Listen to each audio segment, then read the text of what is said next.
Before we get started, I have a quick favor. I've been self-funding the Finding Genius podcast for 5 years now. I've done over 3,000 episodes. And as you can see on YouTube, we're up over 1 million views on the channel, which is fantastic. The next thing I really want to push on is to get up to 10,000 subscribers. Because once we do, we'll be able to put a donate button and we'll be able to solicit donations to help keep the podcast running and to also get the Finding Genius Foundation moving along. We have a big project studying anxiety, depression, and PTSD and working on a product to help people overcome these problems because I've seen them explode recently after the last 2 years of the whole virus situation. So if you would, please subscribe to the podcast. That would help us tremendously. Give us a thumbs up and check in the description for Buy Me a Coffee. It's about $5. If you could buy me a coffee, I'd really appreciate it. It would help keep the channel going, and I love coffee. Thank you. Instead of thinking about microplastics as sort of these discrete categories of different shapes, sizes, and polymers, I like to think of them more as a continuous distribution. And in that way, we consider what's really going on physiologically with these particles and what makes us concerned about their impacts. And when it comes to human health, we have pretty good evidence that the surface area of the particles is really what's most concerning. That is a good predictor for whether or not it's causing inflammation or oxidative stress. Forget frequently asked questions. Common sense, common knowledge, or Google. How about advice from a real genius? 95% of people in any profession are good enough to be qualified and licensed. 5% go above and beyond. They become very good at what they do, but only 0.1% are real geniuses. Richard Jacobs has made it his life's mission to find them for you. He hunts down and interviews geniuses in every field: sleep science, cancer, stem cells, ketogenic diets, and more. Here come the geniuses. This is the Finding Genius Podcast with Richard Jacobs. So this is Richard Jacobs with the Finding Genius Podcast, now part of the Finding Genius Foundation. I have Scott Coffin, PhD. He's a research scientist, part of the California State Water Resource Plastics Monitoring in drinking water. And Scott, thank you for coming. Happy to be here. Tell me a bit about your background, if you would, and then I want to ask you about your work with the state of California. Sure. So I am a trained ecotoxicologist, and I've been studying microplastic pollution and their effects on aquatic organisms and humans since 2014. I did my PhD in environmental toxicology from the University of California at Riverside. And now I work for the California State Water Resources Control Board. This is part of the California Environmental Protection Agency and is the main agency that regulates water in the state of California. California currently has a mandate to develop regulations for microplastics in drinking water, as well as implement monitoring and policy for microplastics in the marine environment. Okay. I guess, is California the first state to do this, or any other states looking at regulating microplastics in drinking water or other sources? To my knowledge, California is not only the first state to mandate the development of regulations for microplastics in drinking water, but it's also the first government in the world to do so. It seems that microplastics in other matrices, so the marine environment, air, sediment, other agencies around the world have looked into this, but none have actually gone as far as requiring monitoring or even mitigation efforts. So what kind of goals are being set? Is it levels of microplastics, the number of them in drinking water? Is it the type, this percent fibers, this percent, spherical type shapes? What are some of the nuances of the regulation that's proposed? So right now, the proposed regulation is really just around monitoring. We need to get a good idea of what is in our drinking water supplies and what's getting through the treatment plants in order to understand the human exposure. Once we understand what we're being exposed to, we can relate those concentrations and the types and the sizes and the shapes to what we see in the toxicity studies that are conducted in rodents. And instead of thinking about microplastics as sort of these discrete categories of different shapes, sizes, and polymers, I like to think of them more as a continuous distribution. And in that way, we consider what's really going on physiologically with these particles and what makes us concerned about their impacts. And when it comes to human health, we have pretty good evidence that the surface area of the particles is really what's most concerning, as that is a good predictor for whether or not it's causing inflammation or oxidative stress. Well, what about the size? I had heard with air pollution, for instance, I guess there's a sweet spot, or the opposite of a sweet spot, around, I believe, 1 micron, where it's big enough to cause problems and get trapped in the lungs, but, small enough to get in there in the first place.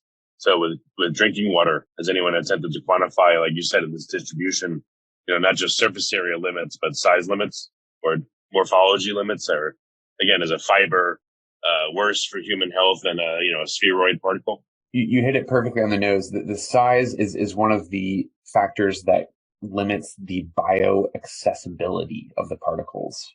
So there's really two things that we have to be worried about. The toxicologically relevant metric, which is in this case surface area, which predicts inflammation and cytotoxicity, but then also what's bioaccessible. So a particle that cannot pass through tissue because it's too large, we don't consider that to be bioaccessible. And therefore, we're not really concerned about it for human health. So for inhalation, toxicologists have long been concerned about PM10 and PM2.5, which refer to the micron size of these particles. And for microplastics, there's no difference. These behave like many other particles that we inhale. They exhibit toxicity that's very similar to these other non-plastic particles. And in that case, we have to really only focus on the particles that are below 10 microns. When it comes to ingesting particles, say through drinking water or through our food, similar particle size limits apply. Approximately 10 microns and smaller is where we start to pay mind, as these can increase the likelihood of getting lodged in our tissues and being distributed through the body. And it's really probabilistic exposure. So, the smaller you get, the more likely they'll translocate. It's not a guarantee. And all the way down to the small nano size range, we see an increase in the uptake and distribution of these particles throughout our bodies. Because they're in an aqueous solution, what micron sizes do you see? Is it just like air pollution, or is it different? Are there certain sizes that precipitate out, or morphologies that do? What are the size limits that you've seen already from monitoring where these particles are entrained in the water column and, more likely to get into people's mouths drinking? So unfortunately, we don't have any harmonized or standardized monitoring data for microplastics just yet, because we've only just passed this regulation that requires water systems in California to conduct monitoring in September of this year. So we won't actually have a data set for that until late next year. But what we do have are a decent handful or a couple handfuls at this point of studies that have looked for microplastics in drinking water around the world. And what they find is that when you look smaller and smaller, you consistently find exponentially more particles in abundance. And we see this trend across matrices and across geographic areas. And really the thing that is most concerning is that most drinking water treatment plants are unable to remove microplastics smaller than the pore size of the filter. So if the pore size of the filter, for instance, is something as small as reverse osmosis, that's down into the small nanometer range, and it's likely removing virtually all microplastics, including the nano-sized plastics. But many water treatment plants don't go nearly as far as using something like reverse osmosis. Most drinking water treatment plants that have surface water, they use something much more crude, such as sand filtration or just flocculation and sedimentation. In those cases, they're going to remove microplastics down to about 10 and sometimes down to 1 micron. And the nano-sized plastics are going to mostly make it through the treatment process onto the consumer. Before we continue, I've been personally funding the Finding Genius podcast for 4.5 years now, which has led to 2,700 plus interviews of clinicians, researchers, scientists, CEOs, and other amazing people who are working to advance science and improve our lives and our world. Even though this podcast gets 100,000 plus downloads a month, we need your help to reach hundreds of thousands more worldwide. Please visit findinggeniuspodcast.com and click on Support Us. We have 3 levels of membership from $10 to $49 a month, including perks such as the ability to see ahead in our interview calendar and ask questions of upcoming guests, transcripts of podcasts you're interested in, the ability to request specific topics or guests, and more. Visit findinggeniuspodcast.com and click Support Us today. Now back to the show. So what can you say about the monitoring data so far? What are we seeing? Like, how many microplastics, what sizes in the continuum, after water treatment, let's say I don't know if you're testing at the outlet of people's faucets or, again, tell me about if you can, about the testing you're doing and what's showing up so far. So, like I mentioned, we don't have any data for California just yet. What we've done so far is develop a standardized method, actually the first ever analytical method that's fully standardized and accredited by a governmental body. And we are just getting laboratories online to be ready to process samples starting next year. But what we do know, again, from the literature, is very high variability for microplastics in drinking water. It really depends on where the source of water is, what kind of water it is, groundwater versus surface water, as well as the treatment plant. So when it comes to groundwater, we don't really find microplastics at all. If we do find them, they're in extremely low abundance. This is due to the ground acting as a great filter for these particles, just like any other particle. Surface water, on the other hand, it seems that everywhere we've looked, we've always found microplastics, even in pristine alpine sources. And here we're seeing ranges between the tens of particles to the millions of microplastic particles per liter. So again, extremely high variability, likely due, and it can be mostly explained by how close is that water source to an urban center. Yeah, I know you're not a healthcare person, but could a generalized recommendation be made that anyone that's going to be drinking city water anywhere, it might be a good idea to have a filter on the outlet, at least some kind of filter so that they can reduce the microplastic load? Unfortunately, at this point, we don't have any reliable data on home filtration devices for removing microplastics. To my knowledge, there's only one study that's ever looked at home treatment processes or home treatment devices, and it's a non-peer-reviewed master's thesis. It did find that some household units that use ion exchange or granular activated carbon remove a decent amount of the microplastics. But again, I can't recommend anything at this point because we just don't have much evidence. That said, it's likely that, your home filter is removing some amount of microplastics as well as other things. It enhances the taste for a lot of people, so it makes people more likely to drink the tap water over bottled water. So I would, if that's something aesthetically that people are into, I would say continue to do that. It's not going to hurt.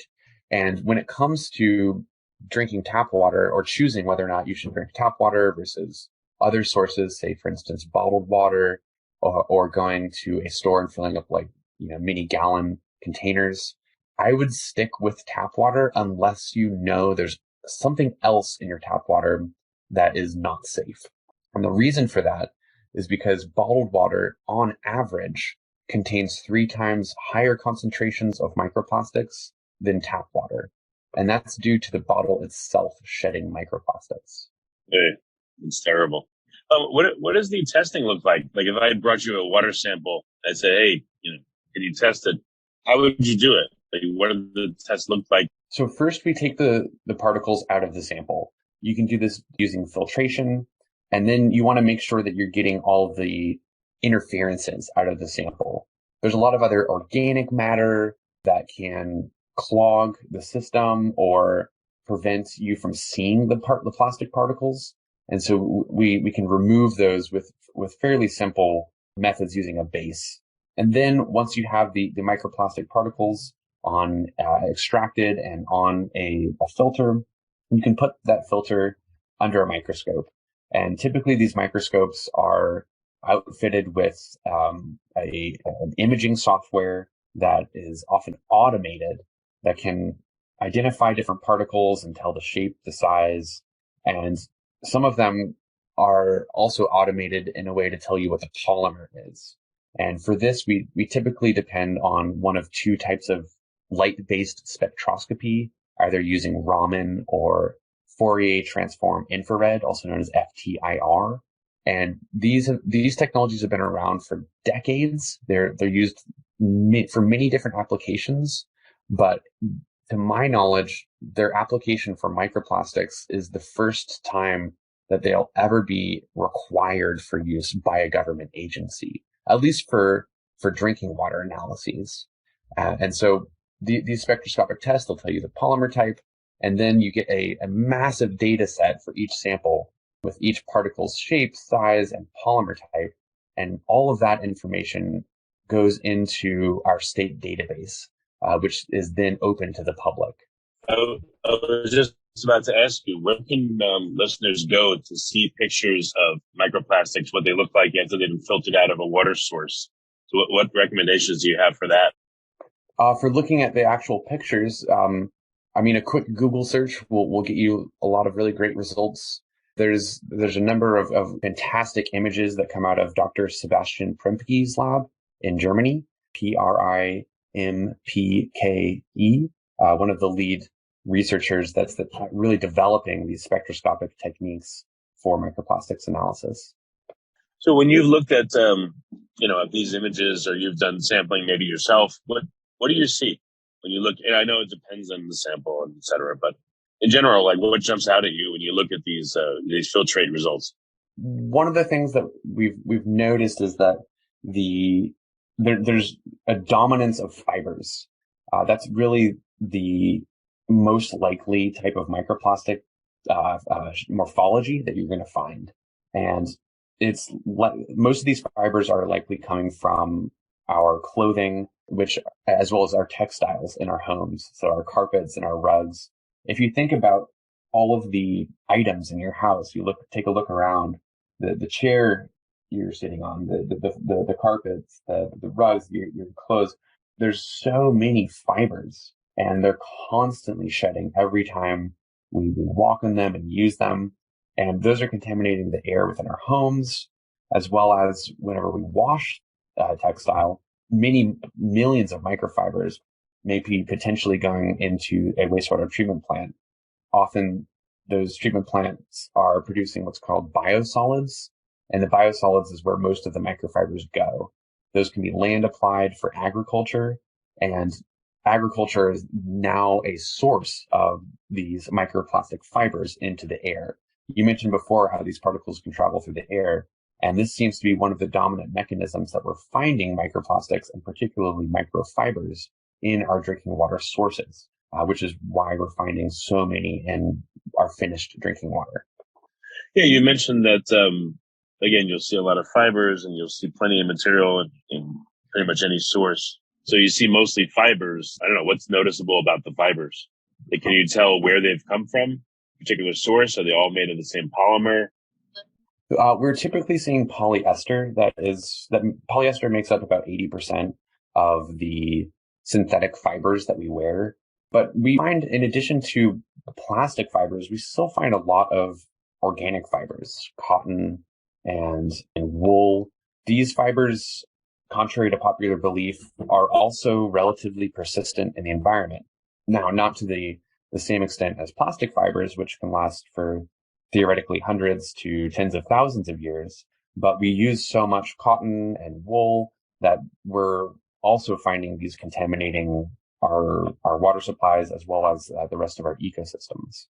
And when you said you can tell what polymers in some systems they're able to analyze the polymers, are we just seeing backbone of, let's say, plastic that came from a bottle, or a fiber that came from clothing? Because they have colorants, they have fire retardants, they have et cetera. A lot of additives, from what I've heard, to many plastic products. So do we see them, or do we just see, again, the backbone polymer structure? So sometimes we can actually see the colorants and the dyes if they are in very high abundance. But oftentimes we are really only looking for the polymer type with these instruments. And it's interesting that you mentioned those added chemicals, which by the way, are really ubiquitous. You can almost never find plastic without some type of added chemical, many of which are harmful to our health. But those chemicals often give us a indicator of where the product potentially came from. And I'm currently collaborating with Dr. Roxana Suring from Toronto Metropolitan University in Canada to develop a technique that would allow us to determine where the plastics were made. This is utilizing forensics technology with machine learning, as well as a large suite of plastics to train our database to be able to understand, accountability, but who's producing these plastics, but also as a way of determining the sources and trying to control them. Well, what are some examples where you've been able to tell the source? How did someone figure it out? So we have fairly up until this point, we have fairly crude ways of determining the source. This forensics tool is still in early stages and it's never been applied. We have an existing law in California that deals with pre-production pellets of plastics, which are also called NERDLs. And this pre-production pellet law, which is actually one of the first of its kind, regulates the discharge of these pellets from plastic manufacturing facilities. And there have been some instances where we have determined that the NERDLs that we're finding in the water are coming from a particular plant. And it's fairly simple in these cases to figure out who it is because you can basically follow the trail of particles upstream. And oftentimes we're finding these very, very close to the plants. And we're usually looking for them close to the discharge or areas of these plants. You mean you're following like a concentration gradient and it leads you right back to the plant? Effectively, yes. And most of these cases have happened before we had sophisticated analytical techniques. So we weren't really using the same types of techniques that we're capable of using now. It was more of looking at particles under a microscope. And these NERDLs are big. You can see them with the naked eye. But often you find them just in very high abundance, and you can basically backtrack them to the facility. And there have been some litigation cases in California, as well as what I understand to be a fairly large case that's going on in Texas right now. What do you mean? What are the cases about? I don't know if you can summarize quickly. I'm not super involved with them, but there is a number of plastic production facilities in the Gulf of Mexico, in Louisiana, and Texas that have been recently determined to be in violation of federal laws for discharging large amounts of plastic pellets into the waterways there. And there's been a couple of community groups that went and monitored and are currently litigating against these companies. Oh, I see. It's like, you appear to have polluted this stream. No, we didn't. Yes, you did. That kind of thing. Exactly. Okay. Gotcha. Makes sense. So, what are you able to say about this monitoring protocol that the state of California has come up with? Like, what are some of the key parameters and the KPIs about it, or what's important for the public to know that you're going to be monitoring? So currently our analytical methods are, like I said, they're the first standardized methods, and they're really considered to be the first step towards a method that we eventually want to use. That is to say, these methods are imperfect, and their imperfection largely stems from their ability to look at the smallest particles. Again, 10 microns and smaller is where we get concerned for human health. That is right about the limit of what our analytical methods can reliably detect, which is very unfortunate for us in the mission of protecting public health. That is to say, we can't, all is not lost. We can still use these methods and they're still very useful. It's just that we won't be able to tell if the particles are making their way through the treatment processes or not. Most treatment processes, even the very crude ones like flocculation and sedimentation, are likely removing the majority of plastic particles down to about 10 microns. So we're developing a iterative monitoring plan where we'll first be looking at microplastics in the source waters, so what goes into the treatment plant, just to get an idea of where we're seeing the most contamination in the state and who might be having the most exposure. And then in about 2 or 3 years from now, hopefully we'll have more sophisticated methods that can look at those smaller particles. And we'll go back to those treatment plants that we know have a lot of microplastics in their source waters, and then look at what's actually breaking through the treatment processes and getting to the consumer. So if you live in a major metropolitan area in California, say the San Francisco Bay Area or Los Angeles area or San Diego, expect to find monitoring results for microplastics on your annual consumer confidence report, which is mailed to you every year, starting in late 2023, early 2024. Oh, you mean individual consumers are going to get a report, but like as part of the utility or with their water bill company or what? Yes. So as part of this monitoring requirement, anyone who's doing monitoring pursuant to our orders will be required to report those concentrations to the consumers directly through the mail and online. Oh, so it'll say like, oh, Mrs. Jones, your home ranked in like the 50th percentile for microplastics among this many thousand homes, or like what data will it say? It will. Some facilities may give you a percentile like that or a ranking, but most of them are just going to tell you, here's the data. You have on average 156 microplastic particles per liter. If you want to learn more, here's a few resources you can check out.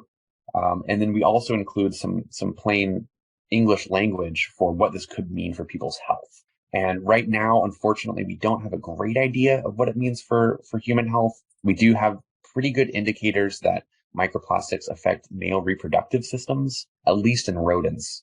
And so water systems will need to disclose that information with a pretty big disclaimer that we still are just trying to figure out if it's relevant for our health with the current exposure levels. Well, what's the next step after this? Once you get the monitoring in place, then what's the intention?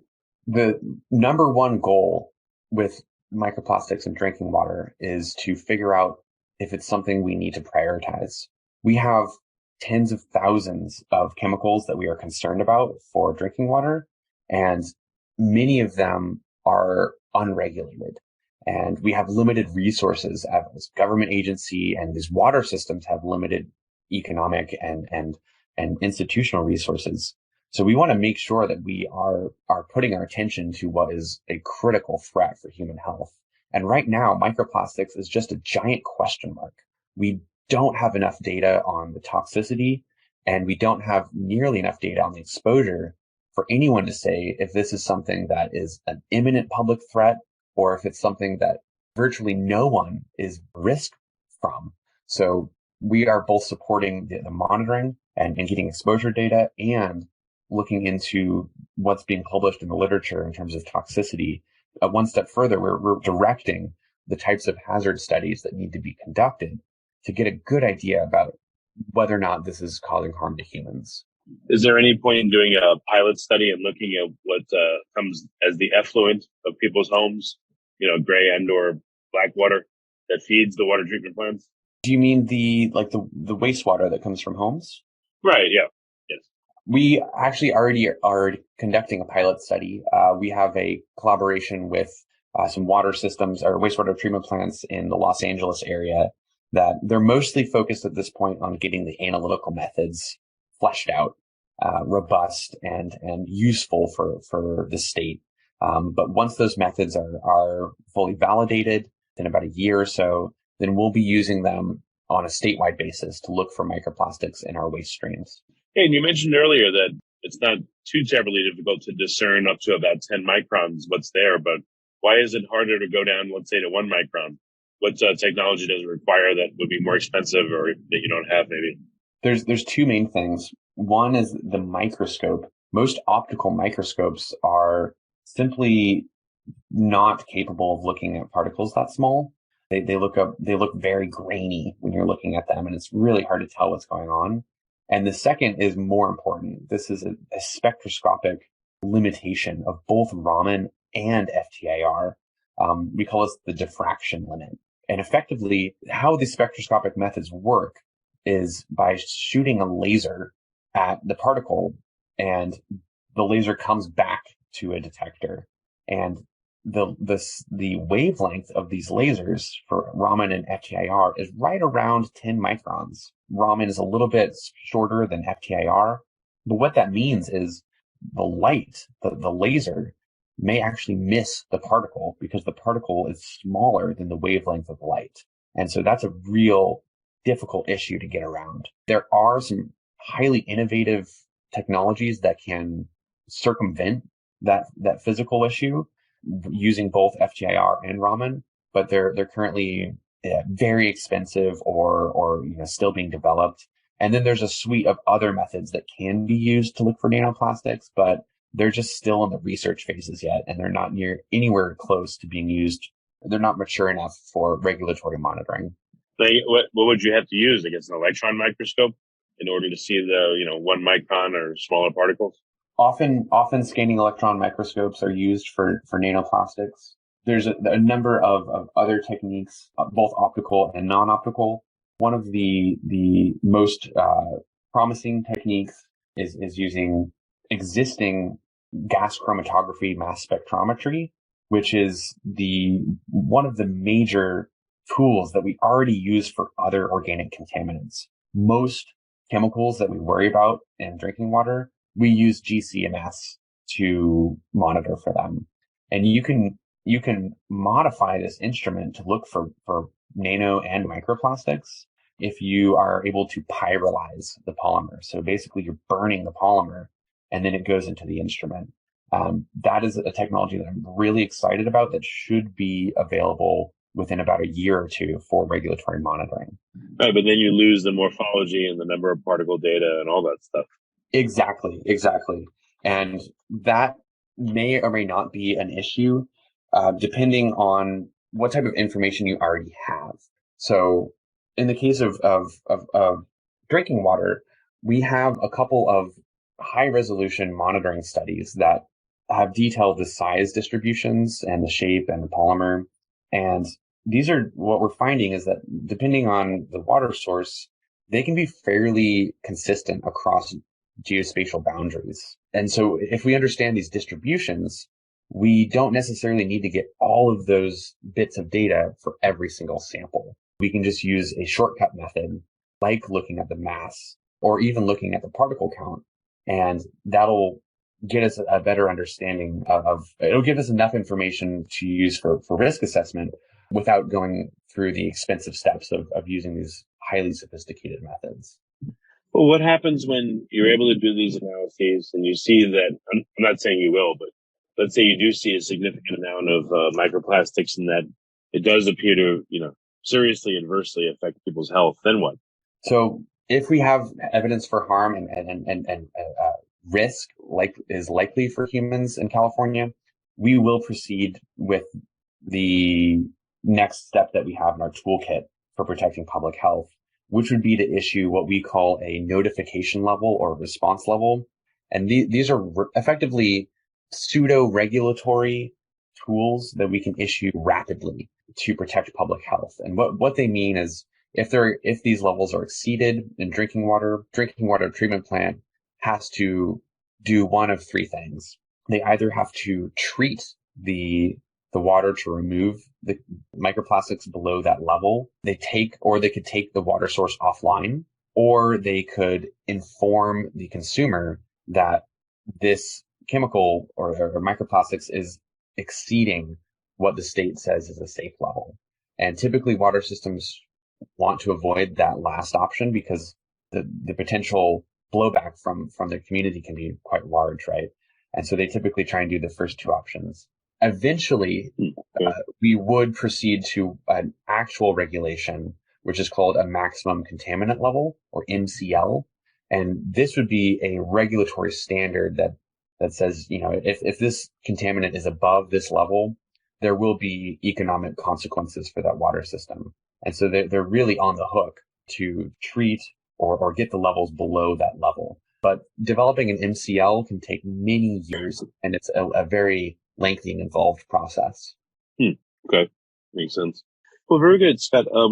Again, where can people go to track the progress that you guys are making and the monitoring, et cetera? Where can they keep tabs on it? So we have a microplastics webpage on our agency website, waterboards.ca.gov.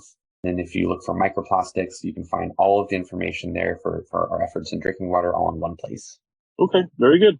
Well, Scott, thanks so much for coming. And I know this is a new field with a lot to be discovered, but, I appreciate your knowledge and your time. It's been great talking with you. If you like this podcast, please click the link in the description to subscribe and review us on iTunes.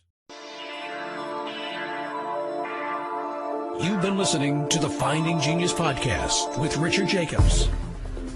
If you like what you hear, be sure to review and subscribe to the Finding Genius podcast on iTunes or wherever you listen to podcasts. And want to be smarter than everybody else? Become a premium member at findinggeniuspodcast.com. This podcast is for information only. No advice of any kind is being given. Any action you take or don't take as a result of listening is your sole responsibility. Consult professionals when advice is needed.